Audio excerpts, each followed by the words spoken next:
ማነው እንደኔ ማለት ነው ብሩክና ፍፄ የሰሩት ሴራ ሀይሚ በማያገባት እየተጨነቀች እንዳለ እያወቀ ያለው ማለት ነው። እና እውነት ለመናገር ፍፄም የሆነ ጊዜ ሆን ብሎ ሀይሚና ብሩክን ለማለያየት ብዙ ነገሮች ብዙ ርቀቶች ተጉዟል ማለት ነው። ግን አልተሳካለትም። ከዛ በኋላ ደግሞ የበቀደምተውን ፕራንክ ሆን ብሎ ተገናዝቶ ብሩክና ሀይሚን ለማለያየት ነው ያደረገው ሴራ ማለት ነው።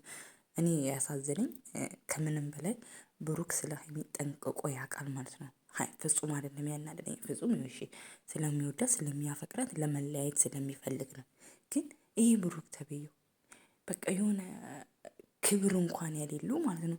የሆነ የእሷን 300,000 እንደማክበር በነገር ሌላ ነገር እየፈላለገ ተንኮስ እየፈለገ የሆነ ችግር ይፈጥራል። የሆነ በቃ እውነት ለመናገር ነው እንዴት እንዳናደደኝ ትናንት ማለት ነው። የእውነት እንዴ ሚስትህን አንተ ካንተ በላይ የሚያውቃት ሰው አለ ብዬ አላስብም። ብሩክ እውነት ለመናገር ሀይሚን ካንተ በላይ የሚያውቃት አለ ብዬ በጭራሽ አላስብም። የተነገረህን አይደለም እኮ ማመን ያለብህ ያየኸውን ነገር ነው ማመን ያለብህ ማለት ነው። አንተ ከዚህ በፊት እንደዚህ አይነት ፕራንክ ሰርተህ አታውቅም። አልጋ ላይ ስትለፋደድ ብዙ ነገር ሰርተህ አታውቅም። ኢቭን እኮ ቪዲዮን ኦልሬዲ እስከመጨረሻው አይተህ ከሆነ ሀይሚ አልጋ ላይ እንኳን አልተቀመጠችም። የስነ ስርዓቷ ብዛት ማለት ነው። እውነት በጣም ጨዋ ናት። እውነት ለመናገር ሰላም ሰላም ውድ የማርታ ኢትዮ ቤተሰቦች እንዴት አደራችሁልኝ? ደህና አደራችሁ ወይ? እኔ አለሁላችሁ እግዚአብሔር ይመስገን፣ ሁሉ ሰላም፣ ሁሉ መልካም። እኔ በጣም ደህና ነኝ። ክብር ይስፋ ለመድኃኒዓለም። እኔ የምላችሁ እንኳን ደህና አደራችሁ ብያለሁ። ቪዲዮ ከተመቻችሁ ላይክ፣ ሰብስክራይብ፣ ሼር ማድረጋችሁን እንዳትረሱ። ቅመሟ እንደኔ በጣም አሳዘነች። እውነት ክብር ያላት ሴት ናት። እውነት ለመናገር ማለት ነው። ሀይሚ በጣም ስነ ስርዓት ያላት የሰው ልጅ አስተዳደጉን ነው የሚመስለው። የእውነት ለመናገር ማለት ነው። ሰው በስነ ስርዓት ያደጋችሁ ከሆነ ተቆንጥጣችሁ ያደጋችሁ ከሆነ በቃ ስነ ስርዓት የሚባል ነገር ካወቃችሁ ግን ፊሊንግ የምታደርጉት ስታድጉም ያን ስሜት ነው የምታወጡት ማለት ነው። ሀይሚ ጋሼ እየቀጠቀጠ እየቆነጠጠ ያሳደጋልሽ ናት። ኦኬ ሲቀጥል እኔ ምልክ ምንድን ነበረ ትናንት ያለው? እኔ ካሁን ሄዳ በቃ ለእናቴ እኖርላታለሁ። እናንተ እንደፈለጋችሁ እናንተ እንደፈለጋችሁ ሀላል አርግታችሁ መኖር ትችላላችሁ እንዴ? ኧረ አይባልም። በቃ ማለት የሚባል ነገርም እወቅ እንጂ የሰው ልጅ በአንደበቱ ያለውን ነገር ነው በልካፉ የሚያወጣው ማለት ነው።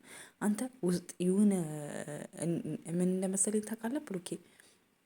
የሆነ በቃ ለመለየት የፈለግክ አይነት ሰው ምናምን ነው። ሲጀመር ልጅቷ ደግሞ ከአንተ ውጪ እንደዚህም አይነት አትፈልግምም አታስበውም። ሆን ብላችሁ ማለት ነው። ፕራንክም ደግሞ የምታደርጉ ከሆነ ልጅቷን አታስጨንቋት። ገባችሁ አይደል? እሱ አሁን የእውነት ለመናገር እንዲሁም ሆደ ቡቡ ናት፣ በአንተ ደግሞ ሴንሲቲቭ ናት። የሆነ በቃ ግራ ነው የሚገባት የእውነት ለመናገር ማለት ነው። በቃ የሆነ የማጠብቁ አይነት ስሜት ነው የሚሆንባት ማለት ነው። እና አንዳንድ ጊዜ ይሁን ለገንዘብ ብላችሁ ምናምን ሳይሆን አንዳንድ ጊዜ ደግሞ ለሰው ልጅ ለዚህ ለሀይሚ ማሰብ አለባችሁ ማለት ነው። ሁለተኛ አሁን ላይ ደስታ ነው አይደለ? 300,000 በጣም ስትፈልገው የነበረ ምናምን ደስታዋን ለማክበር ስትፈልግ በእንደዚህ አይነት ፕራንክ መምጣት በጣም ያስጠላል፣ በጣም ይደብራል። ሲቀጥል ብሩክ ነገ ወደፊት አብራችሁ ስትኖሩ በጣም ብዙ ከባድ ነገሮች ይጠበቃችኋል ማለት ነው። ያየኸውን እየሰማከውን ሳይሆን ያየኸውን ነው። ከምንም በላይ ደግሞ ፍቅረኛ ሚስትህ ልታስረዳ ከፈለገች እሷን ማመን አለብህ። ፍጹምን አይደለም ማመን ያለብህ ማለት ነው። እሱ ጓደኛ ስለሆነ ብቻ ይወደኛል ለኔ ያስብልኛል ማለት አይደለም።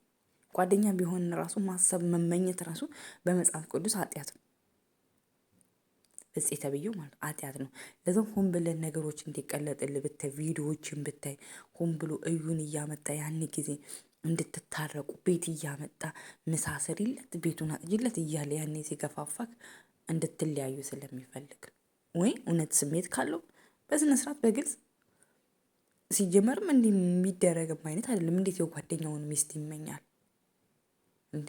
የእውነት ነው። በጣም በጣም በጣም በጣም በጣም በጣም በቃ ክብር የሌላችሁ ሰዎች ናችሁ ሁለታችሁ ማለት ነው። ለምን አንደኛ ከፍፄ ብሩክ ይሻላል ሲባል ብሩክ ብሶብን የተገኘበት በቃ የሆነ አነጋገሩ በጣም በጣም በጣም በጣም በጣም በጣም ማለት ነው። እንዴ መታገስ የሚባል ነገር በአንድ ቀን የሰው ልጅ ካፉ እንደዚህ አይነት ስነ ምግባርና እንደዚህ አይነት ጉለት አይወጣውም ማለት ነው። በቃ ለምን እንደሆነ ታውቃለህ? ገባህ? አያስፈልግም መናገር፣ እንደዚህ መናገር አያስፈልግም ማለት ነው። እኔ በጣም ያሳዘነችኝ ሀይሚዬ ናት የኔ ፍቅር፣ የኔ ቀበጥ ማለት ነው። በማታውቁ የምትጨነቁ ምንም ባለ እንደበረ ኩበት ባልዋለበት ኩበት ላም ባልዋለበት ኩበት ለቀማ እንደዛ እንደሚባል ማለት ነው። ምንም በማታውቁ እሷ ጀስት ያው የብሩክን ነገር ብሩክ ፕራንክ ስላደረጋት ብድሯን ለመመለስ ነው። ግን እሷ ያሰበችው ሌላ፣ ፍጹም ያሰበው ሌላ፣ ተገላቢጦሽ ሆኖ ጠበቃት ማለት ነው። እና በጣም እንዴ በቃ አሁን እንደዚህ ነው የሚሰማት፣ የጥፋተኝነት ስሜት ነው የሚሰማት። ወይኔ እኔ ባላደረኩት ኑሮ ባልሰራሁት ኑሮ እንዴ አምኜው እንደዚህ ባደረኩት አብረን እንስራ ባልኩት ምናምን ብላ ነው የምታስበው ማለት ነው። እና ዋቴቨር ግን የእውነት ለመናገር አሳዘነችኝ፣ አንጀቴን በላችኝ ማለት ነው። ለምን ስለ ፍቅር የሚያውቀው ሰው ነው ህመሙንና ስሜቱን የሚያውቀው ማለት ነው።